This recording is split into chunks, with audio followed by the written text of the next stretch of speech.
To so avtomobili, ki jih njihovi lastniki najverjetneje ne bodo nikoli več videli. Med fotografijami ukradenih vozil pa sta se znašla tudi dva prestižna avtomobila Mirana Pikovnika. Prvo je bilo tako, da nas je pes v bistvu zbudil, po noči, 2-3 zjutraj to bilo.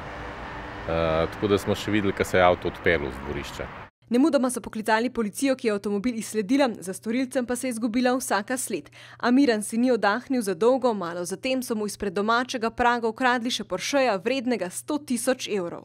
Pa teh zadevah nikoli čisto dobro ne veš, a bi bilo boljše, da bi imel ključe gor, pa bi potem pomislil, da ti je nekdo hodil po spalnici, a je boljše, da jih imaš kar dol, pa kar v avtu, pa če že kdo pride, naj ga odpelje, sam da tebe pusti pri miru. V drugo ni imel te sreče, da bi se znašel med 15 in 25% lastnikov, ki jim policija uspe vrniti jeklenega konjička. Dragi avtomobili pa na lestvici najbolj priljubljenih tarč dobro organiziranih združenj zaostajajo za ljudskimi znamkami. Najpogosteje storilci kradejo vozila znamke Renault in Volkswagen. Te dve znamki si izmenjujeta v bistvu prvo mesto na tej lestvici. Številke ukradenih vozil na tej lestvici pa se iz leta v leto povečujejo. Lani je izginilo rekordno število avtomobilov, a vse kaže, da bo ta rekord letos presežen.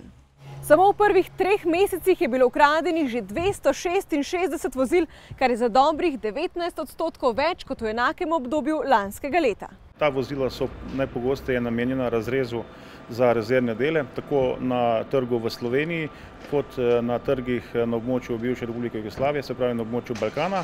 Kljub porastu števila kraj pa pretiranega strahu med ljudmi še ni čutiti. Imam jedno mici sabo, da me ni strah, ne. Tako da mi ne bojo avto ukradli, pa še star avto imam, ne. V bistvu bilo še uslugo bi mi naredil, če bi ga ukradli, zato da bi slahno ga kupil, da bi imel izgovor. Če izgovor za nakup novega avtomobila ne potrebujete, na policiji svetujejo, da se izogibate parkiranju na javnih površinah in avtomobil zavarujete z dodatnim alarmnim sistemom.